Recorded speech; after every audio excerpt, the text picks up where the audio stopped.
Apple, the company that pioneered graphics interfaces in its heyday, made the greatest music player that shaped a generation, and is responsible for the biggest technological revolution in decades, not to mention, at the time of making this video, the most valuable company in the world, requires no introduction. However, although you and I still consider it a tech company, over the past decade or so, and largely since Steve Jobs' influence has faded, the company has begun to shift towards a much more software and service-based business model, and it looks like the first major breakthrough away from computer technology might be on the horizon. Today, I am going to tell you all about what might be Apple's biggest and most important release since the iPhone: Apple's own self-driving car.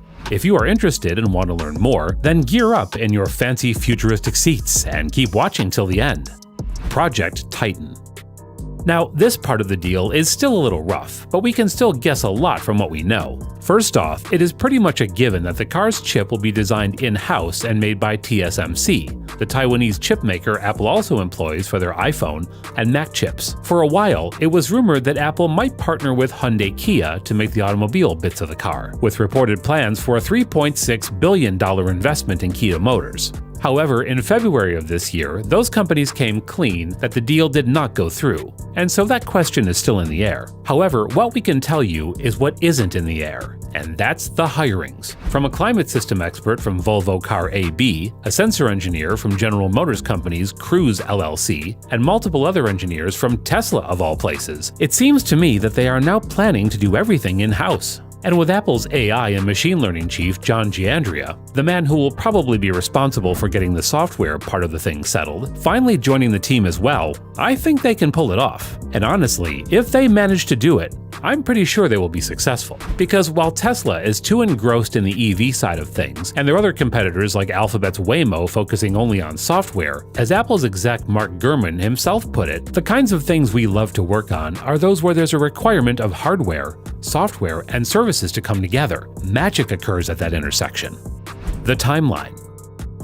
Although fans have always speculated about what an Apple car may look like, for the longest time, that was always brushed away as fanboy talk. However, everything became clearer in February of 2015, when a mysterious van that was reported to belong to Apple was spotted in Northern California, which, as you may know, is the home of Apple itself. And what exactly was it that got this van labeled as mysterious? Well, as it turns out, the otherwise simple black van had something massive and unseemly attached to the top, namely a camera rig, and one with multiple cameras. And while at the time most people thought that this was something akin to Google Street View, others began to think something more serious was afoot. However, the presence of drivers in the vans and Apple's insistence that all of it was related to their maps quickly squashed those rumors. But as it would be later revealed, those few people weren't in the wrong, as according to the most recent reports, it was back in 2014 that Apple officially gave birth to Project Titan, which, you guessed it, is the name given to their automotive initiative.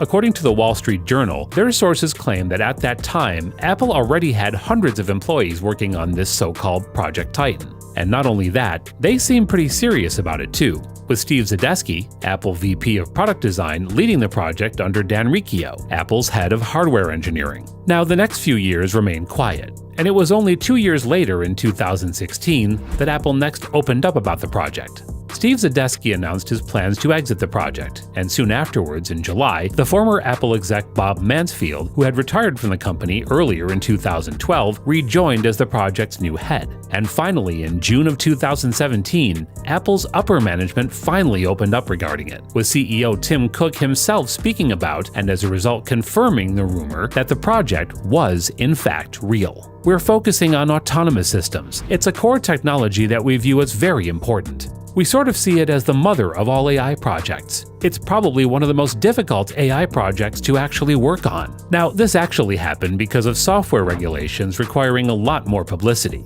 But whatever the matter may be, it worked. And since then, more and more cars have been spotted all over the country, all seemingly gathering data and testing the required information. While the past 2 years have been a bit of a wrench in, well, everyone's plans, with big companies like Apple taking a hit too, it's no secret that the project has taken a while to get a date. All the rumors.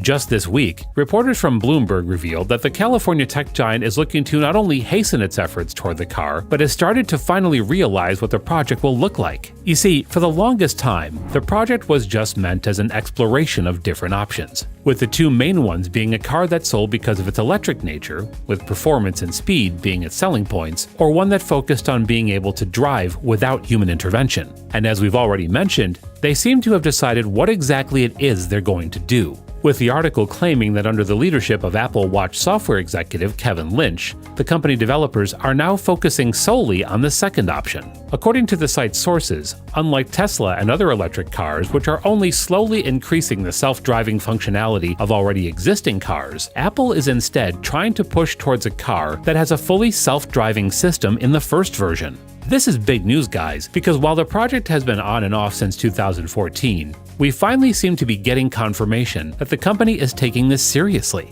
There have, in fact, been multiple indications of them doing just that. Starting in September of this year, Apple's former head of the project, Doug Field, after 3 years in charge, just left for a seemingly more attractive job at Ford Motor Company, who we can safely assume are working on self-driving cars of their own. And as a replacement, Apple picked their own executive, the aforementioned Lynch. Not only that, there have been job listings for that project as well, with a recent job listing reading that the Special Projects Group is seeking an accomplished mechanical engineer to lead the development of mechanical systems with safety-critical functions. You will use your passion for figuring things out to help design safety systems and to lead the testing and countermeasures of those systems. And that's pretty big news, because let's face it, as much as 1,000 people sound awesome, that's nowhere near the usual amount of people employed for ventures like these, and so you can now expect the project to grow much larger in scope as well as manpower, all of which, obviously, bodes well for the project. In fact, the news is so big that as soon as it was reported, Apple shares gained as much as 2.4% to $157.23 per share. What does this mean for Apple? The electric car world may seem to us a pretty recent craze. However, the fact of the matter is that the world's biggest companies have been trying to get into the business for a while now. Because, let's face it, we all know that the future, however it may happen, will be electric. But an electric car is only half of the story. Because you see, while we did say that Apple will be moving away from its roots, it doesn't mean they'll be cutting off their original strengths. In fact, far from it. Because while their most obvious competitors like Tesla might have a lot of experience in hardware and stuff, Apple has spent a lot of time developing and honing an entirely different skill set: software. And so, when you combine those two things, the answer becomes clear and the rumored vehicle starts to look a little less blurry. And so on that note, I'm going to leave you for today. I hope you enjoyed watching, and if you did, be sure to leave a like and subscribe for more. With that, take care, and I'll see you guys next time.